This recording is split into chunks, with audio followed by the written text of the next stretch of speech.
What's up, Hippo lovers? WTF happened in October 2021, and truly a lot of stuff happened. Last month I spoke about some big news that were coming, and indeed that is T90 and Viper switching to Facebook gaming. They won't stream on Twitch anymore. Apparently their YouTube untouched from that, and we will try to digest what's really happening there. First of all, lots of people were like, what? Facebook gaming? That's a streaming platform? Lots of people didn't hear about it. And just for comparison, in September, where we had Red Bull 5, one of the biggest Age of Empires events of all time, AoE1 viewer numbers on Facebook were higher than Age of Empires 2 viewer numbers on Twitch that month when it comes to watched hours. There are AoE1 pros that have 1.3 million followers. It is 98%, 95% Vietnamese, but it is big, and apparently Facebook wanted to aim for other big streamers. And now let's just think about like how big T90 and Viper are. Probably the two biggest names in the game, but just to show you the comparison and the numbers. This is basically the last, like 2019, 2020, and the first 2 quarters in 2021. So 2.5 years of streaming here. And that was the Viper with 1 year on Mixer as well. So his numbers should be higher. And the stream numbers, and for people that are interested, MBL 3,000 3,000 hours there as well. And that simply shows, just think about it, like Viper could be around like, let's just say 8-9 million as well if he wasn't away for that 1 year, or some in that ballpark. And just those two being cut off, and we don't really know how the viewer numbers are going to be, right? Some people saying, okay, Facebook, so many people are there. Obviously, some, like in Europe, it's heavily declining and a lot of people using it. In Asia, it's still massive, Facebook, right? And it's like uncomparably bigger than Twitch. The question is, are people going to Facebook to watch the stream? We will look at those numbers a bit later as well. And so just assuming that, let's just randomly assume, right? Viper and T90 both declined by 50%. That is so much when it comes to live views on streaming platforms. And this is so incredibly bad when it comes to like more sponsors coming in, more tournaments coming in, because like Hidden Cup, suddenly we peak at 70k viewers, right? Sponsors see that, companies see that, jumping on it. Will that happen on Facebook? Lots of people are doubting that. And also, big question there, the moral question. And especially T90, who made a lot of jokes about like he would never switch to Facebook because he loved his Twitch community too much. Actually like made fun of Facebook specifically. It's so funny. Viper was very transparent, also saying like he doesn't know what what the future of Age of Empires will hold for him, and he just felt like the payday was way too good. And yeah, I will let you be the moral judge there. We are mainly streaming and watching on Twitch, right? Which is owned by Amazon. Also a horrible company, most likely.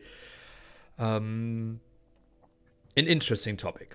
Probably something where you could make another full talk show, which is coming pretty soon, about how you view Facebook.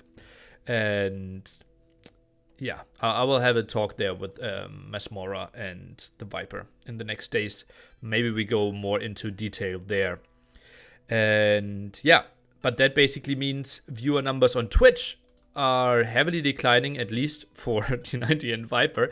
Lots of viewers could go somewhere else. Those are T90's numbers for his very first Facebook stream. So 900,000 people saw his stream while they were scrolling through their Facebook page, right?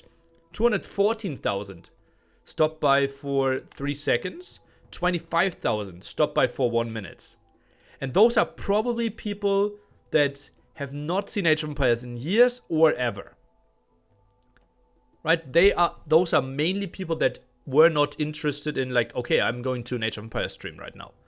And simply alone those numbers give a lot of hope that a lot of more casuals could actually be brought into Age of Empires 2, into Age of Empires 4, into the Age of Empires franchise, right? I did not look into other streams or Viper streams, but simply like the viewer peaks. Yesterday, Sunday evening, we had KotD qualifiers and Age of Empires 4 running. The Viper had like 600 viewers. T90 was sitting at 800. And I would have just guessed that with that quality content that they're providing shortly after Age of Empires 4 comes out and $75,000 Age of Empires 2 tournament, those should have been more around the 6 to 8K mark for both of them. At least that's what I would assume. But also early on, let's see how they are growing. But certainly a major topic. Also a major topic, obviously, 28th of October, Age of Empires 4 was coming out. Lots of controversy before that because content creators, which were like 150 people or something, will already be allowed to prepare YouTube videos, stream it on Twitch, and lots of people felt like, okay, that is kind of unfair that those are starting ahead, and lots of people very unhappy with that one. YouTube content completely flooded on the Monday where the embargo was lifted and people were allowed to stream it and obviously post their YouTube videos as well. And the hits are crazy. People are I would think, really liking the game. Like, those are numbers on Steam, like how many people are playing. Maybe yesterday's Sunday might have been even bigger than this one. I think those are the stats from like the Saturday or Friday evening. And it really shows you like how much bigger Age of Empires 4 is and how much hype there is. And that's not even including Twitch numbers. Twitch numbers had over 100k at some point. Obviously, big variety streamers having 20, 30k certainly helped that one out massively. But also, lots of smaller streamers suddenly having crazy numbers. And Age of Empires 4 getting lots of exposure. And the big question now, how good is the game? How relevant it could be for esports? Probably doesn't make a lot of sense to say that after 3 days. Lots of major issues with the game. Spectating is pretty bad.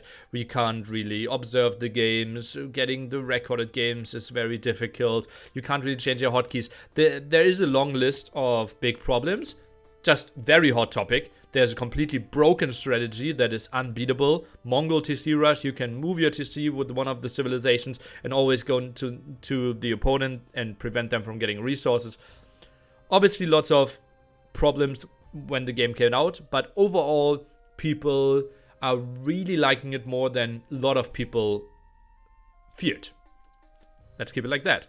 And then we had some more Age of Empires 2 tournaments. Holy Cup and History Hit. Holy Cup being a $15,000 tournament with this bracket in the end. Doubt, Leary, but pretty nice semifinal. Hera beating the Viper 3-0 there. And in the end, Hera grabbing $5,000 for himself with Leary getting second place. Quite interesting stuff.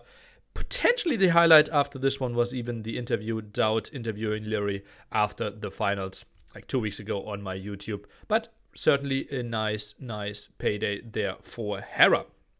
Viper feeling like he underperformed a bit, and even in game number 1, misclicking, deleting a TC, but then came back a weekend later and actually winning a $5,000 History Hit tournament against Mr. Yo in the finals. The list of participants was crazy good, but yeah, $5,000, not a lot of playtime, so people really jumped onto that one. Velese actually making a third place there. Pretty crazy, nice performance from him. This one was with pretty standard maps, while History Hit was pretty gimmicky with some wild maps that you've probably never seen before. Everything featured with monks or something holiness, and gave you a lot of variety, especially if you feel like, okay, I've seen Age of Empires meta over and over again. I wanted to see something fresh, something creative, some new maps. This is probably the tournament that you want to look for. History Hit there.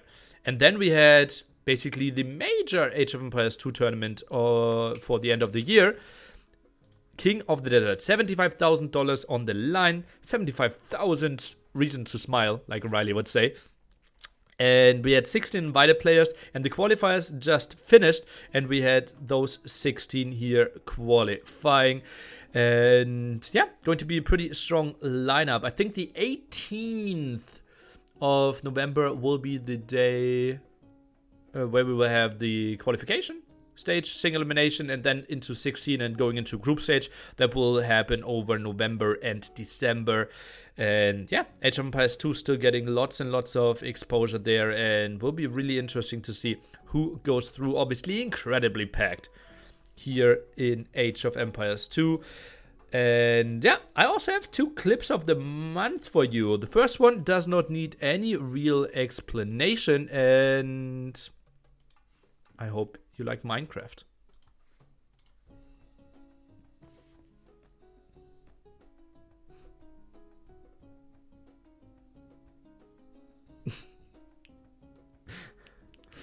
I certainly did not see it coming after it started. Quite a nice one there. And the second clip is actually something pretty funny, because we had a new patch coming out in October as well, and one of those changes was that they tried to address the Alt-F4ing. Like, if, for example, you get into matchmaking, did not like a map, and then you simply press Alt-F4, meaning you close the game, and then you can queue up again. To prevent that, now people get a punishment if they do that early on. And let's see what's happening here. We have the stream of Leary. He is playing against Kasva, and Leary just realizing, okay, the opponent was not there, and is giving this one up. He was AFK, that's why I also let the Q run. Yeah, and Leary gives this one up, tries to save some time, and tries to queue again, but not with Age of Empires. Now, what? Are you serious? Am I getting trolled or what? Oh my, what the fuck is this system, man?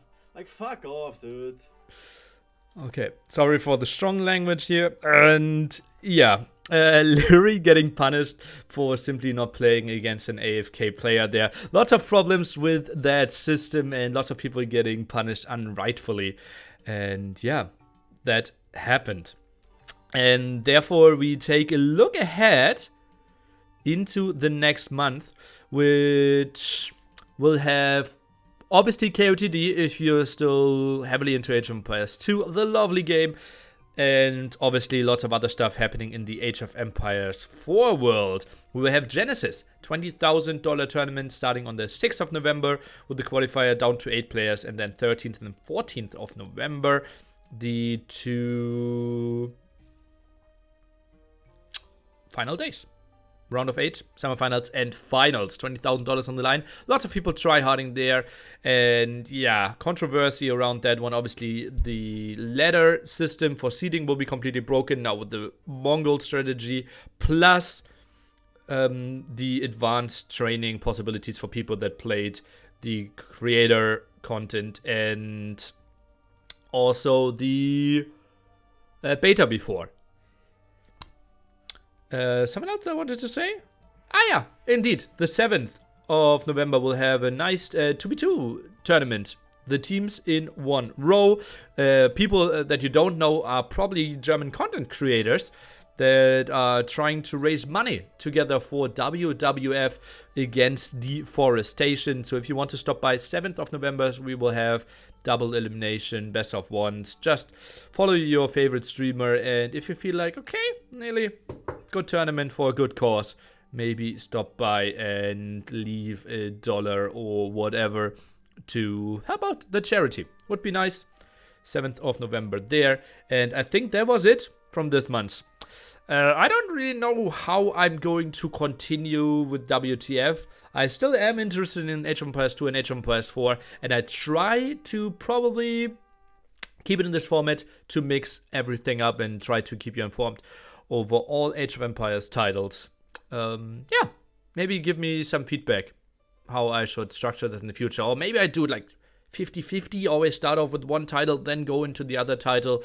I'm not really sure how I'm going to approach the future. Maybe give me your ideas. That's it from me. Goodbye, Hippo lovers.